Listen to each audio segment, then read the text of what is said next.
phải on đó mà nắm tí tiền nhé hai đến nhau mà cá miếng bữa tỏi mà bữa ta chạy bữa cho nó bài tao dùn mai nó thôi số chỉ xin ổ bữa chỉ mà bữa em cả năm chịu bằng phải em tiền năm buông tài giải bữa mai phải ổ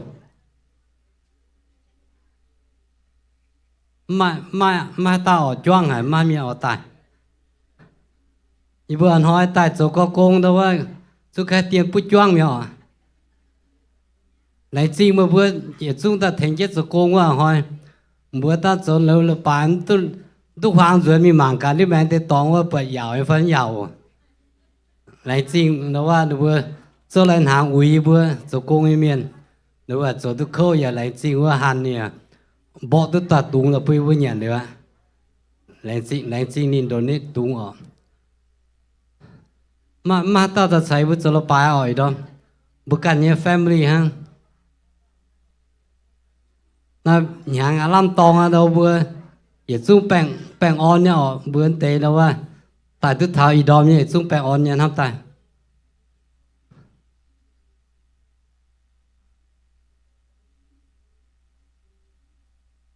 đào mà tòng tham nhau bữa đào họ quên để biết tại nó tòng chơi chiều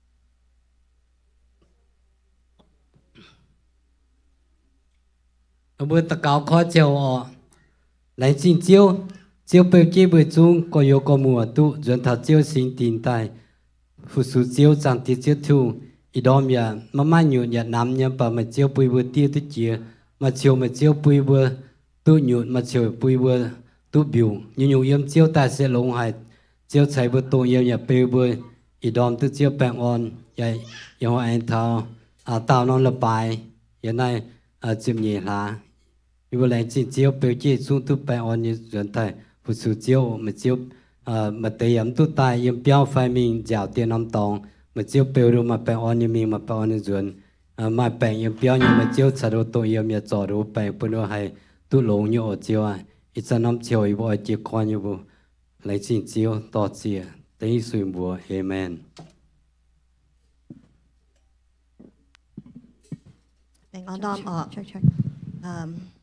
Good morning.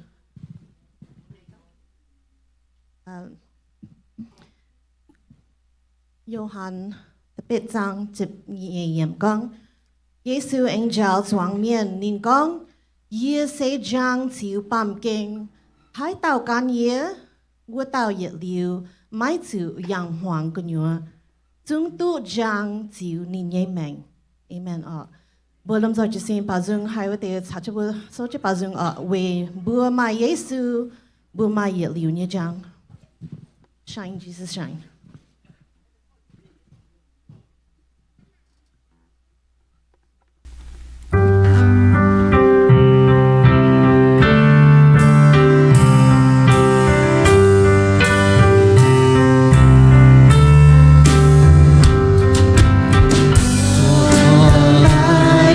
Your love is shining in the midst of the darkness, shining.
迎接金光将秀艳，Shine on me, shine Jesus shine, fill this land with the Father's glory, blaze, fill it blaze, send our hearts on fire, till hàng tiêu đài, những quang sinh thề vùng ngô người chiều hết tung về nhé hòa, chiều hết vùng trang sơ tai. As we gaze on your kingly brightness, so our faces display your likeness, ever changing from glory to glory. Heroes here, may our light tell your story. Chant till yeah, chant till yeah. Shine, Jesus, shine, fill this land with the Father's glory, blaze, fill it blaze, set our hearts on fire, till nắng tiêu đài, những quang sinh đầy phung nón mây chiều in phung mây nhĩ hòa, chiều anh phung trang sơ tai, chiều anh phung trang sơ tai. Bây giờ ai hay hay ở Giêsu xuất sinh nhà hạ, in năm hạ, in Luca thì nhị trang tự tiếp yểm con, vì miền con bùa nên bùa, mãi tung cam dìa ở, y tàu khu phiền tai bùn mây bùa, nãy khu phiền ở bùn lung đĩa miền, tu dân yêu, y hoa yểm David nhị mung, mây bùa nhị dược siêu xuất sinh tai á, tung siêu kỳ tử. Amen. Hãy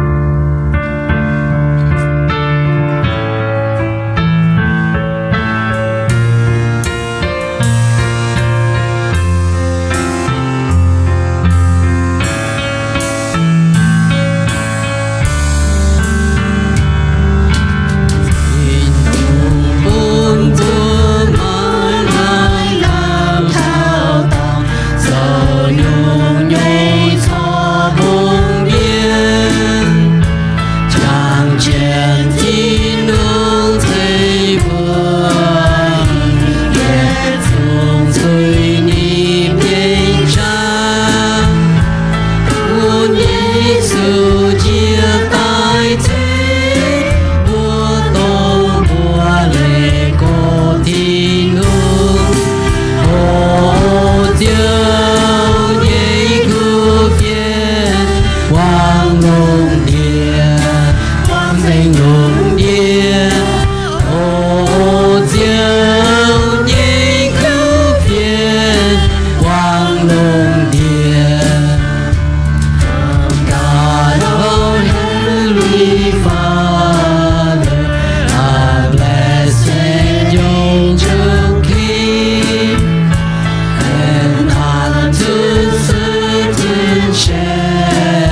代替我以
色列。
You may be seated. 奉好地出到。nãy cha nuôi bún này khoai chế như bữa này ta tọa chế có bốn bữa mi suy tâm ở mi à bốn tài mới nụ tăng là tự tăng gì battery gai nữa cô la bẻ quá mi chẳng bữa ta cao ở phòng họ lại chín chiếu chiếu biểu chế chúng tu chiếu bèn on dần thật chiếu sinh tin và dùng sinh chiếu ta đam tin như mọi cấp xin cầm hiếu phòng họ sinh nhàn biết yêu bằng rồi chiếu như cùng chẳng tiêu chiếu thùng mới chiếu anh chế duyên bún bùa tôn bùa lòng chuyện nhẹ mới chiếu chế sẽ tham như duyên bún bùa chẳng tiêu chiếu thùng yêu hỏi sẽ thao tao năm là bài yêu hỏi phụ nữ tệ à chụp câu nhẹ chỉ nhàn duyên rồi chiếu như cùng mai bún mà chiếu lãnh chính mai mà chiếu lãnh chính bùi tiêu duyên anh hai mai ta tại phòng họ bịa rồi chiếu như cùng chẳng tiêu chiếu thùng 都只在不动也没在那就有就风哦，多谢的水母 ，Amen。Christmas 18 Christmas 18 Christmas 18 nhẹ con hát Noel 18 Noel 18 Noel 18 nhẹ gì nhẹ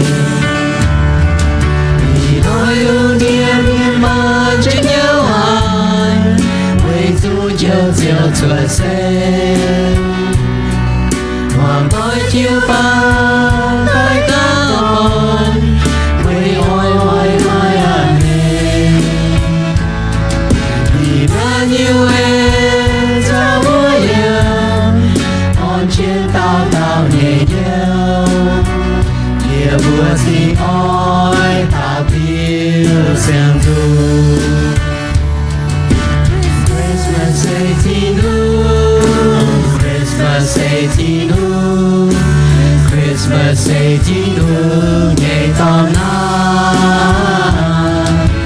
Noel 18 Noel 18 Noel 18 nhẹ gì nhẹ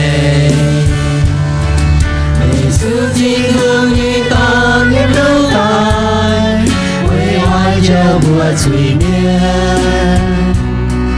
mai good mai mai miên amen Giêsu amen nhé vì nói sâu thẳm tâm trí nhẹ sâu chiều hòn về nhẹ nhàng nhẹ điều nhẹ sẽ nhìn tai lệ mê Christmas 18 Christmas 18 Christmas 18 nhẹ con hát Noel 18 Noel 18 Noel 18 nhẹ gì nhẹ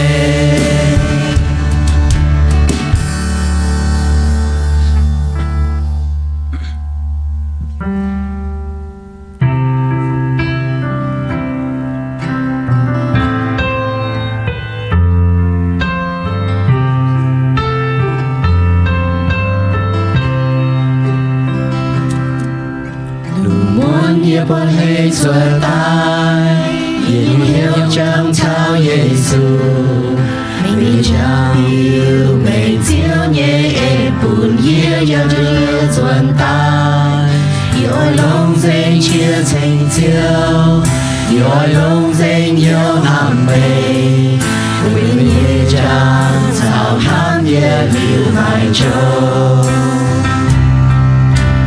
Mãi mãi hai nhung hai bể từ chiều Mây sẽ trái chia vừa nhẹ nhẹ mẹ Mãi mãi hai nhung hai bể từ chiều Mây sẽ trái chia vừa nhẹ nhẹ mẹ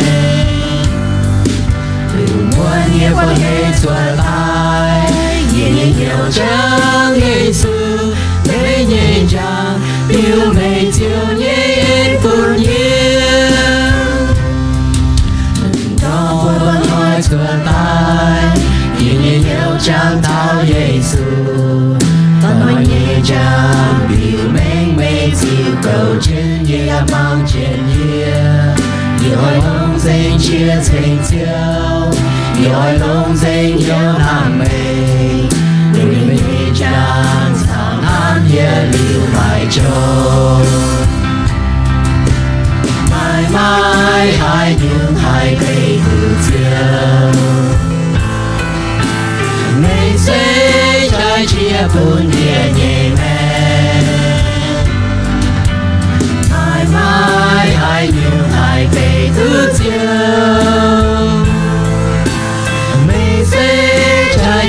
buồn nhẹ nhẹ bé muốn nhẹ qua hệ xua tai nhẹ nhàng chẳng Giêsu mê nhẹ nhàng yêu mê chiều nhẹ buồn nhẹ nothing compares to knowing you. You are the treasure of my life. Trusting in Jesus Christ, my Lord, my richest blessing in the world. In the valleys or on high, you are with me all the time. Thank you, Lord, for the gift of knowing you. Thank you, Lord, for the gift of knowing you. Tình yêu ạ, bạn thô bao nhiêu phiền sang vào ta, của bữa khu phiền.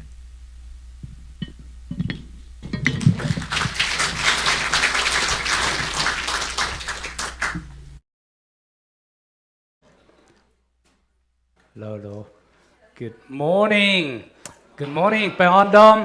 Anh hãy nhớ tiếp buổi giờ trạm nhà mua tội yang cô như phát bị tiêu như béo trên thiên hùng. Anh hãy nhớ phải anh hãy có Hallelujah trên thiên hùng. Lên trên buổi chiều Thank you for everyone here this morning to worship our God. We all excited. We just say Hallelujah, praise the Lord. Right? Amen? Amen.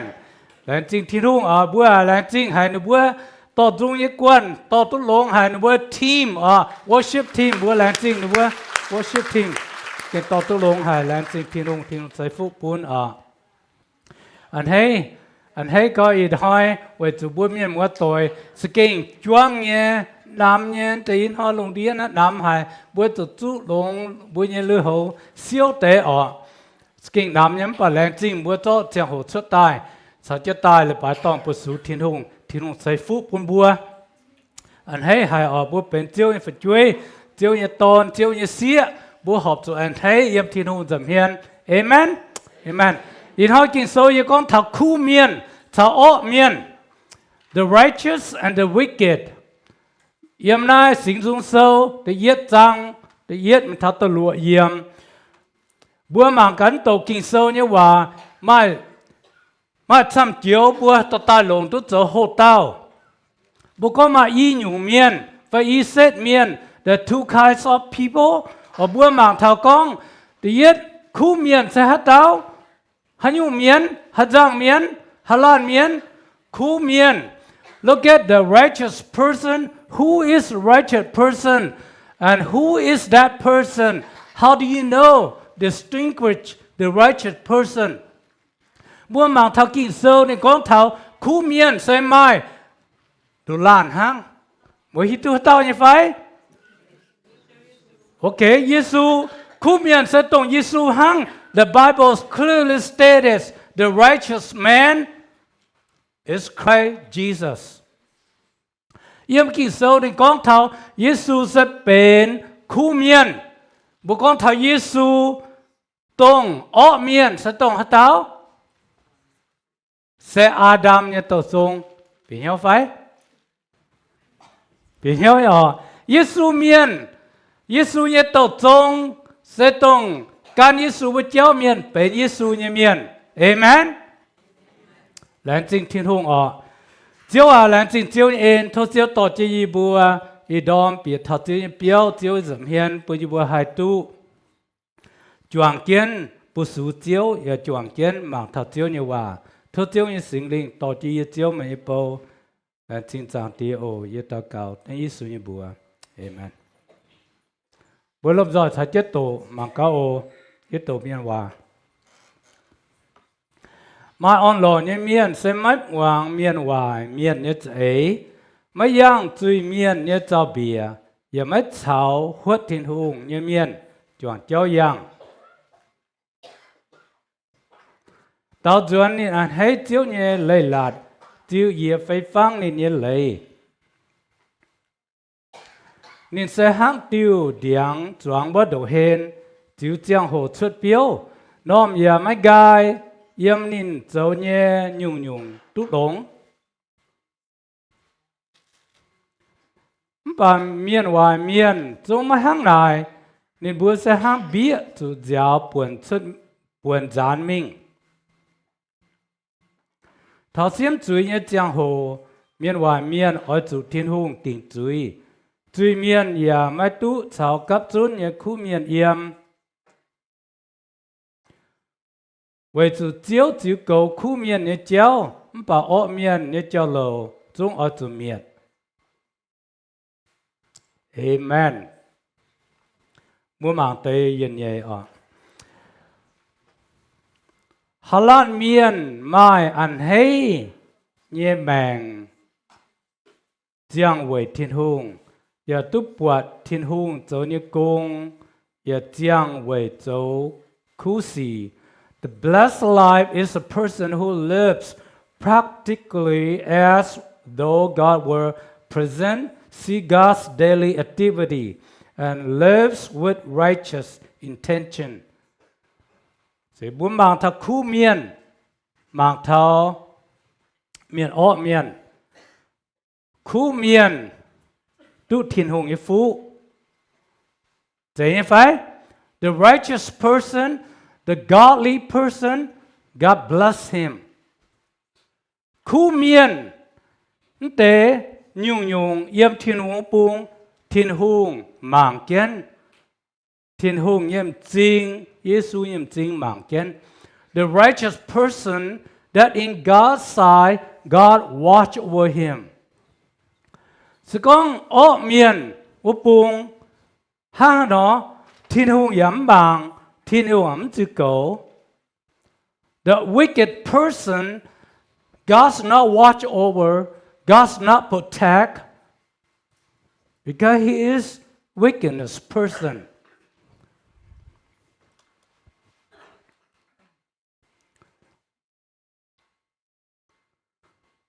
May anh thấy như vậy? Are you happy? Bữa nào thấu bữa cần, bữa anh thấy như vậy nhỉ? In họ bữa tuổi trên này, bữa anh thấy như vậy, bữa mà on lò như vậy.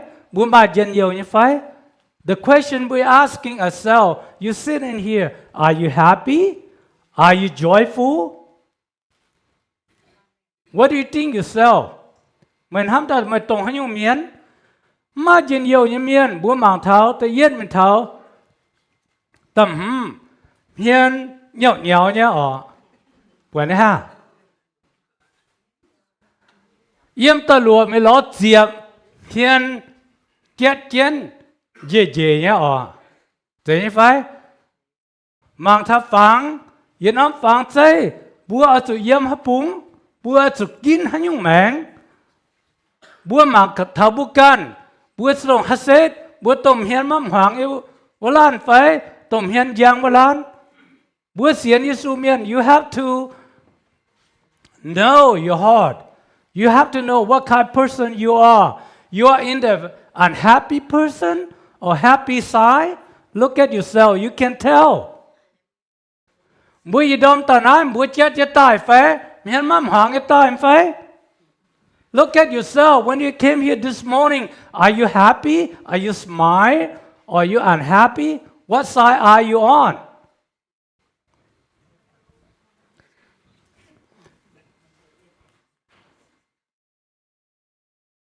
Bữa mang thao xiên thi đua miền, bữa con religious, phải thao atheist bữa tao ta bé thao y nhủ miền, mà nhủ xiên thi đua miền, mà xét niệm xiên thi đua, bữa bữa ha nó, xiên Giêsu miền, bữa mang thao, giang phải dùm bữa mang buồn, yêu quá quái quá, bữa con mai happy, satisfied, positive well-being. Mà bữa xét, bữa có mà anh hay phải on lò như miền, mà buông héo như miền, mà anh ham cho họp như miền. Vậy cho tông tê miền, nó buồn ham thiên hùng, buồn chàng thiên hùng, nó buồn héo ha nó, chết dẹp lùa, bật sen, nó buồn dân yêu anh hay. Phiên chết cho yếm, thiết chỉ lúa percent nó bùa quang hiếu nó bùa quang hiếu hay với từ nó bên ý số miền nó bùa hay hay quang hiếu hay bùa con ham hay nhon ham tôi chủ ham tôi họp thiết chỉ farm bùa mà cậu mày bún xiên như miền như nhúng xiên hà nó 80s bùa bùa hà nó chỉ nhảy percent chỉ farm percent với sự chưa percent ha in học bùa sửa cho nó bùa họp chủ anh hẹn sẽ ha mai bữa chiều lan miền anh hay quăng nhau bên ý số miền xuống bùa mà cả Amen good praise the Lord với chủ bùa như chiếu Giêsu thiên hùng ỏi bùa anh hay ỏi bùa dân yêu yếm nghĩa chậm hiền a Christian we should be happy we should be joyful in God's sight Amen Amen bùa mà thay ý xét miền bùa hồ liễu ye hang hà nó tu thiên hùng như phú ye hang nó hay tu thiên hùng như phú how can I be blessed by God the question you asking yourself I ask myself ye hang nó hay tu thiên hùng như phú sự con bùa tu thiên hùng như phú bùa cho hắn nó走kinh số bùa sim gọi chuối nhà cháu hay phải bữa tu thiên hùng như phú ở tu chân yêu ở tu ăn hay ở tu ăn lò bữa tu sim gọi hay nhung chuối nhà cháu say you have to stay away from sin if you want happy be joyful in God's sight you always smile you have to stay away from sin. Stay away from evil. Amen.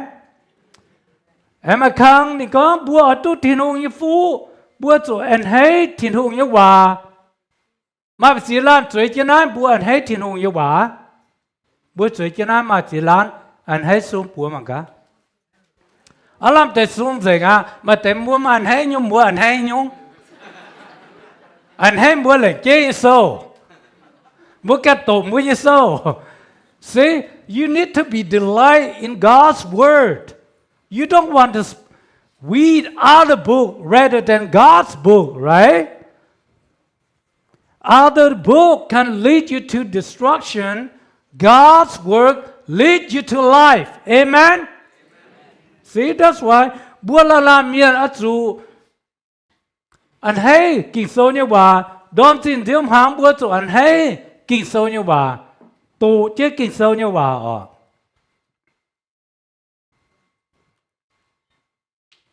bữa mang thâu hô tao con bữa khu miên thâu khu miên the righteous man bữa mang cả hàng nó anhพ่อแม่bữa yếm kinh sâu như bà mấy yang chui miên ấy bùi chết thì hùng như bà lấy hòn hoi hang điang choang wa do hen a righteous man walk not in the counsel of the ungodly meditate God's law daily tree planted by the rivers of water nên bun tum meng nghe tông xiên lông thịt hùng như miên xiên lông thịt hùng như miên cái godly people nên hắn đó nên mấy dạng chơi miên nó chạy mấy dạng chơi miên nó cho bia see he's walking out in counsel of ungodly yên anh bám kiến anh mà chiến nhung bữa chụp kín yang nha bữa chụp kín hòm nhung chạy con nhung nhung mấy chỗ tu nha mấy nhung nhung mấy chỗ tu nha bám mai gì nhung lông bún mấy okay you have to choose in this world there's so many things you can choose to walk with not everything benefit to you you think you can do it but nothing helpful to you see it's a con khu miên so long miên righteous person number 3 what mo mang ka hang diang chuang wa do hen like a tree planted by the rivers of water. Vậy tiểu sẽ có bùa mèn là chiang piao, bùa bẩn như vậy, bùa mèn là chiang piao. Xuất lồng nghe nhủ cháy, mà lồng nghe phẳng cháy, yếm bùa nghe mèn, yếm bùa hiếu, nhủ xuất tận lồng nên bé chiang piao. Gít như miền. So for those people that like a tree planted in the rivers, their life, they always choose the good way, choose the godly way, so their life bear the fruit. Like the river that can draw the water to that tree. You see? Yếm ở đó, hạt bang tu vườn cho ta dùng tiêu với tiêu điang, bùa chiang lồng nghe piao. Sự có bùa mèn là bùa hát rằng khảo chết thiên hùng, khảo chết kinh sâu như hòa, bùa tu kinh sâu như hòa dùng chết bùa hiếu cho mai hay nhung, cho chiang piao, điang là nhiễm, ni là mai chân yêu, ni là mai on lò, yếm thiên hùng ở bung. Nó sẽ khu miền, tông như chỗ họp thiên hùng, máng thiên hùng như hòa như miền. Ta phải nên là uốn nhẹ, tầm xuất biếu, ta lụa tu lông, he steadfast, fruitful, prosperous. Okay. Nó sinh dung sâu công thẩm tế hòa, giáo thảo bùa xiên nhẹ miền, bùa tu lông ở chẳng biếu, bùa sự sâu thiên hùng ở bùng. Amen. If you want to grow, your life prospers, you have to stand God's side. It's not your side. It's not the world's side. Okay?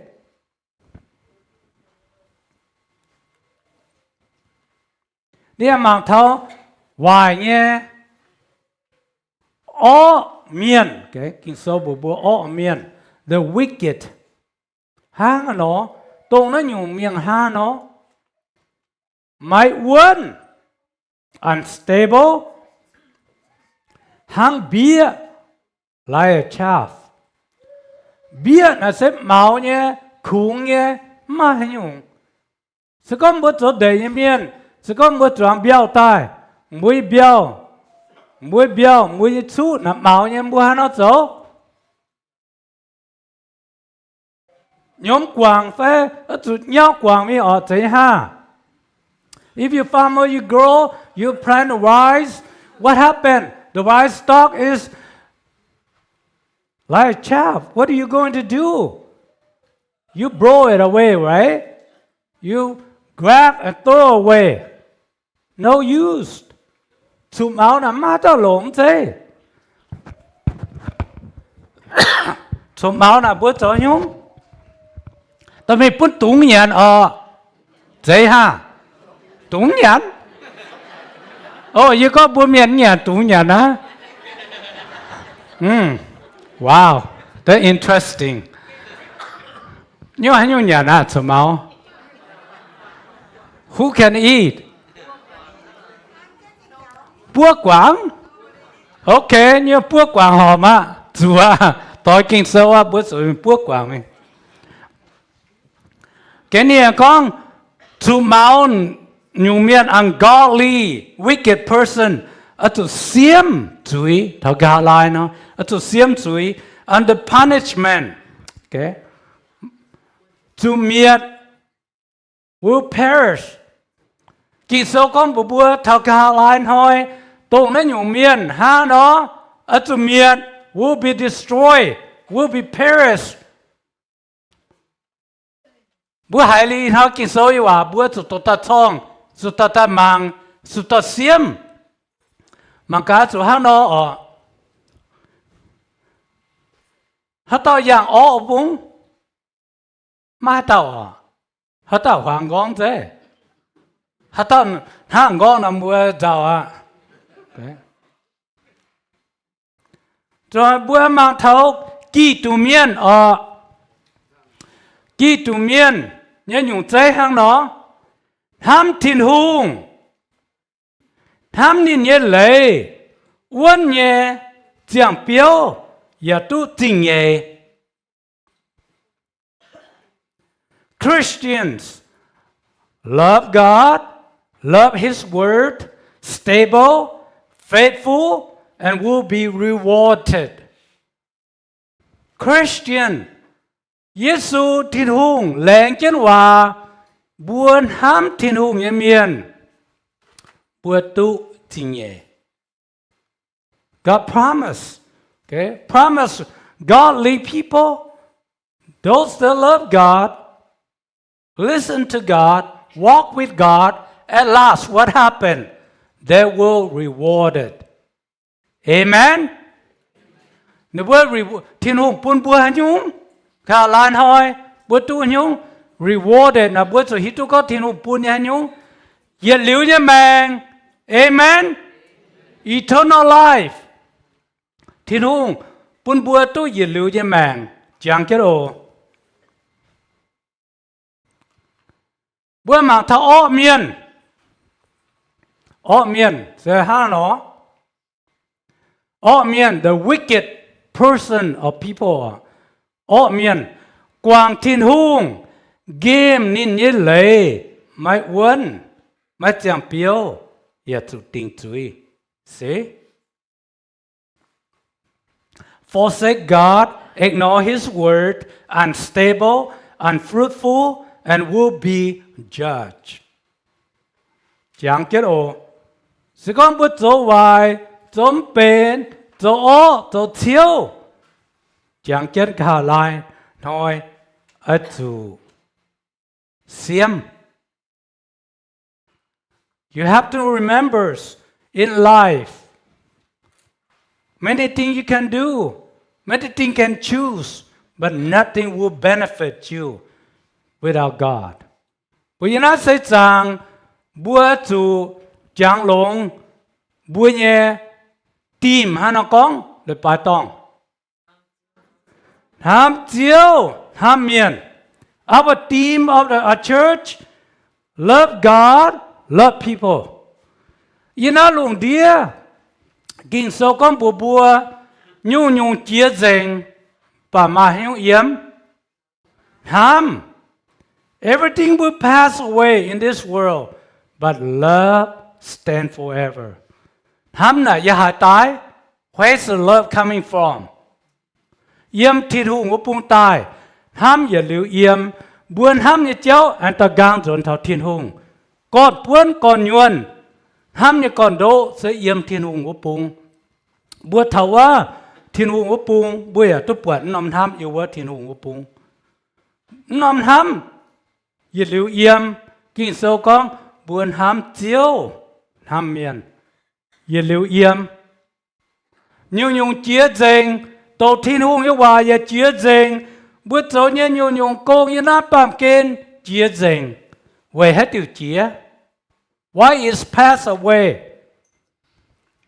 Because we gone in this world. Mà nam nói bữa chủ quê sấy, duyên sấy á, bữa hai tòm tôi mình, bữa chủ quảng chế cả gang, nhung chia dành á, bà bữa tối như khu sĩ, ham Thiên Hùng, ham miền, nhiệt liễu yêu Thiên Tông. Amen. Amen. Hang nó bữa ta có bữa hộ dấu can chết Thiên Hùng yêu hòa. Bữa giờ mà dùng con ở dụng ham Thiên Hùng ham miền. Nó sẽ Thiên Hùng như lệ. Nó tế nó nhiệt liễu yếm. Xét muối hòa.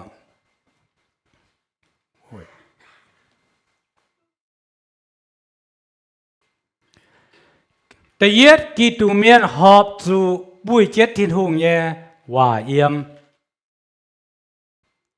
น่าจะเป็นจอมบุญเหี่ยวจอมบุญลิงวนจอมบุญแมง See? Christians should meditate on God's word. Why? God's word can fix you, can heal you, and make you the right person. สกอมบัวมาทินหงยว่าบัวอาจารย์ช่วงอาจารย์ตัวเนี้ยกาลายบุกันอาจารย์เมียนมาทินหงยว่าต่อเจ็ดบัว bố hai chỗ tôi họp thiên hùng tuy nhiên khi tụ miên họp chủ giảng biểu khi tụ miên họp chủ giảng biểu ni hắn nói giảng biểu how do we know Christians should bear fruit bố con biếng ngoan cả khi tụ miên hắn nói giảng biểu à ni giảng biểu tại nhỏ nhát bố ni nằm vậy giảng cái bố bùa vậy how can you tell me Christian bear a fruit how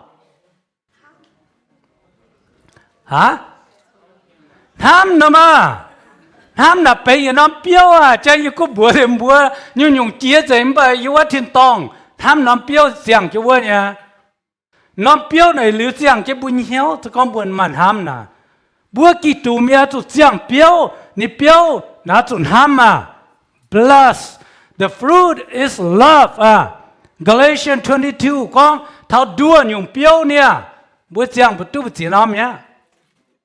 How many did you grow the 9 fruit in Galatians? Bữa giảng bữa tiếng năm, bà bữa tế diêm có nhung bữa tụt giảng ham ồ, năm là hồ chiếu năm ham à, bữa là làm nhớ tụt màn ham nhiều giảng cái ồ, năm ham năm bữa mình thao thiên tông yếu quá nha, bữa mình thao bữa thiên hùng nhân ham. Việt Nam tôm bát chiu hồ có yếm thiên hồ bung á, mới tháo âm mới bùa à, sự có mua nhé bát chiu phải cái nào bát đồ tòn mình tháo nó mua nó chỗ nhăn nha, shaky okay, mà tự hiểu. Tập phàm, khi tụi mình học từ sim gọi hoài như gì, okay, Christians should stay away from evil, hay phải. Bữa sáng như số miền bữa số sim go bài như gì miền yua bữa dấu bữa tung can kỳ số có hệ bữa tung can chui miền sau bia bữa tung can tung huấn thiên hùng em miền bữa số sim go nó tới bài như cháu are you agree mà ta agree say amen xuống bữa mà cả ô mà tham nhân xuống ồ mà bữa à dấu bài No, không tốt đâu. Khi tụi miền học từ dân yêu, okay? Khi tụi miền học từ dân yêu, Christians should be happy, okay? Sad face now show you what? That means you have no heart, no love, no life. Sad face now, mà hiểu đó là sad face nào nhung? Sad face là tình suy nó thảo á, mới hiểu nha. Bữa Giêsu miền bữa tuần hay tuần dân yêu, sad face là yêu một mềm hoàng một bung ha, amen. Christian blessing from God, okay. Khi tụ miền học tu thiên hùng như phú, bữa sáng Giêsu miền là lan tu thiên hùng phú, bữa amen nhá phải. Name phú hả nhung? Can you name one thiên hùng phú hả nhung? Ma ta con, sẽ thiên hùng phú nằm bún bún ma nhàn ma hốp, bún bún ma biểu yếm, bún bún bưởi cho jom, bún bún ma quạt phun quạt phá phải chơi cho là thiên hùng phú không thấy. Thiên hùng bún bún ma con cháu, thiên hùng bún bún tu nhàn, nan trên mái cái này là thiên hùng phú không thấy. Ồ, thiên hùng phú bún bún ma anh hay chết thấy như sao? See you smile happy là thiên hùng phú à. Muốn hiền mang hoàng là miên một bùng nha ha. Amen. We have to understand, distinguish right and wrong. Lần xin thiên hùng in hỏi cú phiền sẽ bùng bùi hiểu tu có bùa chủ yang thiên hùng một bùng chéo. Bùa bền Giêsu miên bùa chủ kín yang thiên hùng một bùng chéo. Bùa bền godly people. Yam God side, buông tung kín miếng mang hoài bút bung evil side, bút bung là bút stay away, miễn hệ bút chỗ hoài bút stay away, qua phun có ông à, yếm mà nhàn, yếm mà chiến nhiều yếm chỗ, nó miễn chiến nhiều tu nhà, bút con nó qua phun mà chống tu, hoài cháu là buông tu chỗ, bút chỗ bùa, See, bữa tôi giàu, bữa qua phun qua phá, bữa hít tu yang họp thiên hùng bung. Okay, amen, amen.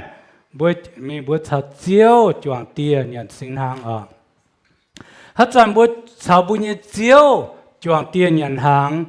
Bữa giảng thảo con sinh dung sâu bữa tút tổ liu. Bữa yếm thiên hùng bung. Giêsu ta tài về bữa. Giêsu ta diệu bữa. Giêsu pun bữa tút lồng. Giêsu pun bữa tút phu. Giêsu pun bữa tút dân yêu. Yếm niệm bung. Sẽ về chủ Giêsu tại yếm sẽ trang trả.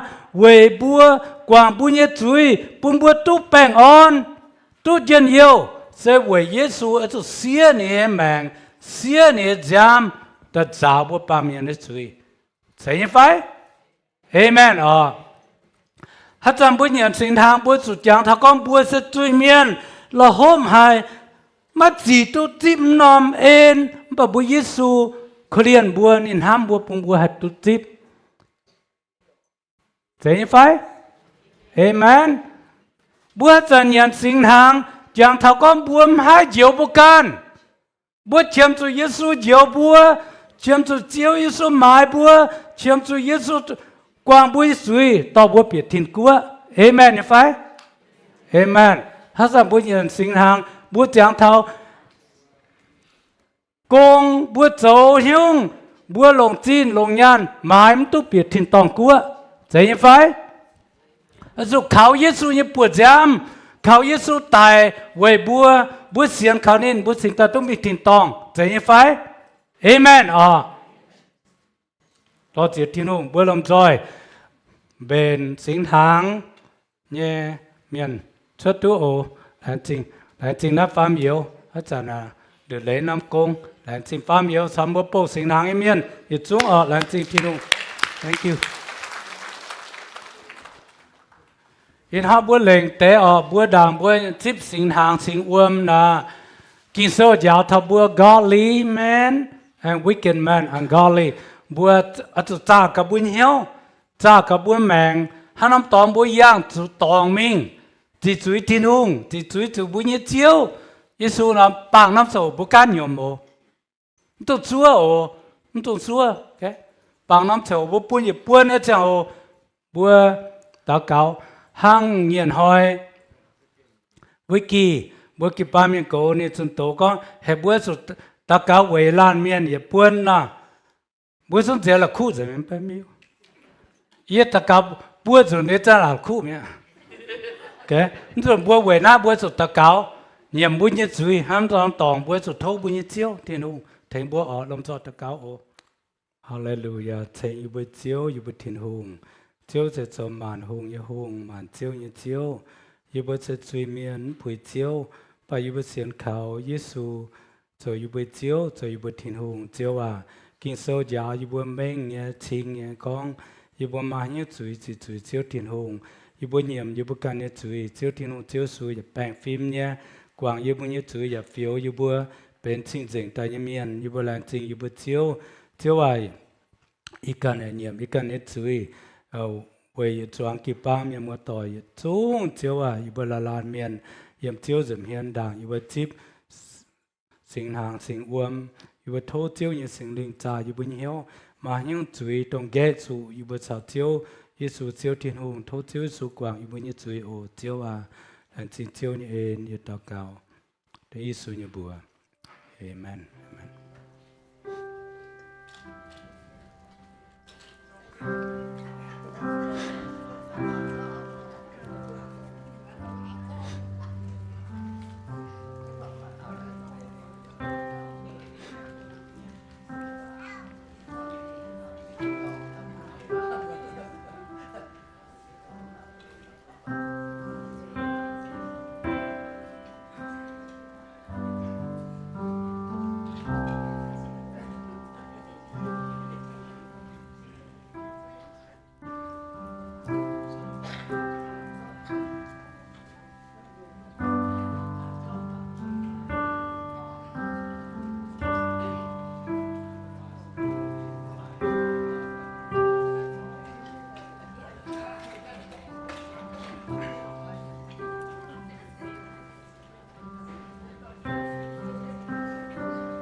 hai tiết dùng bữa thiếu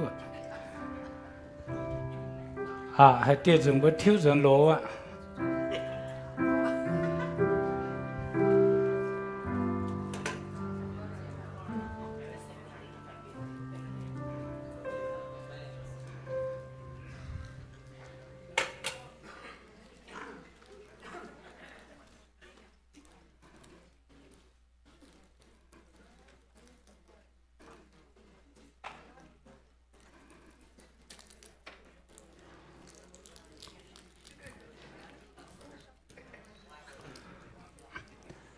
พุทธเจ้าทุกจอยไฟกินโซกองบุบัวเยซูจอดยัวตะแรงจริงเหลวทินหงแม่กอดปุเนใส่ก่อไฟแห้งโตเจ้าตัญญาณน่าเสียเนสินเอาไว้จุนยาโน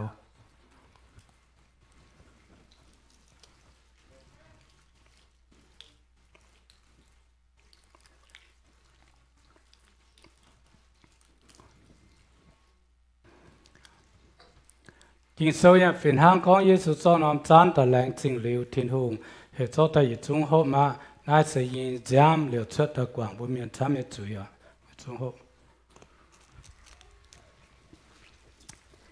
อยู่จวงกีปางของเอเมนเอเมนแรงจริงทินหงอ่ะ